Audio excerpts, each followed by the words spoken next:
December 4వ తేదీ Pushpa 2 premier సందర్భంగా జరిగిన తొక్కిసలాట్లో హైదరాబాద్లోని ఆర్టీసీ క్రాస్లోని సంధ్యా 70mm థియేటర్ వద్ద జరిగిన తొక్కిసలాట్లో ఒక మహిళ మృతి చెందగా ఒక బాలుడు తీవ్రంగా గాయపడిన విషయం తెలిసిందే. ప్రస్తుతం ఆ బాలుడు ఆసుపత్రిలో కిమ్స్ ఆసుపత్రిలో చికిత్స పొందుతున్నాడు. అయితే ఈ అంశానికి సంబంధించి ఒక గుడ్ న్యూస్ అయితే ప్రస్తుతానికి అందుతా ఉంది.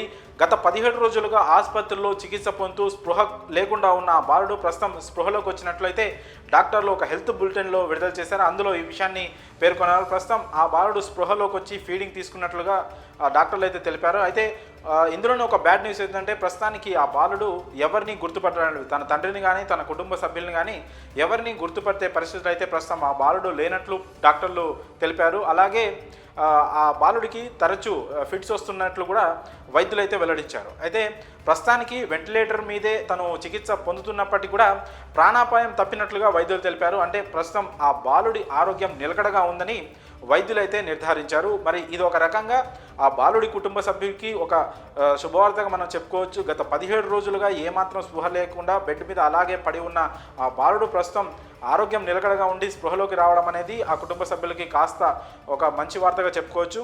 మరోవైపు ఐకాన్ స్టార్ అల్లు అర్జున్ కూడా ఇది ఒక గుడ్ న్యూస్గా మనం ఒక రిలీఫ్గా మనం చెప్పుకోవచ్చు. ఎందుకంటే ఇప్పటికే ఆ బాలుడి తల్లి మృతి చెందిన కేసులో అల్లు అర్జున్ అరెస్ట్ అయ్యి ఒకరోజు చెంచల్గూడ జైల్లో గడపడం, ఆ తర్వాత బెయిల్ మీద బయటికి రావడం అనే విషయం మీ అందరికీ తెలిసిందే. అయితే ఇప్పుడు ఈ బాలుడి పరిస్థితి కాస్త నిలకడగా మారడంతో అల్లు అర్జున్పై వచ్చే విమర్శలు కానీ ఈ కేసు తీవ్రత కానీ కాస్త తగ్గే సూచనలు అయితే కనిపిస్తూ ఉన్నాయి. ఈ క్రమంలో ఒక రకంగా ఆ బాలుడి కుటుంబానికి ఆ బాలుడికి ఇదంతా ఒక మంచి శుభవార్త. అలానే అల్లు అర్జున్ కూడా ఇది ఒక బిగ్ రిలీఫ్గా అయితే మనం భావించవచ్చు. మరి బాలుడు మరి పూర్తి స్థాయిలో ఎప్పటివరకు కోలుకుంటారనే విషయం ఇప్పటివరకు అయితే వైద్యులు ప్రకటించలేదు.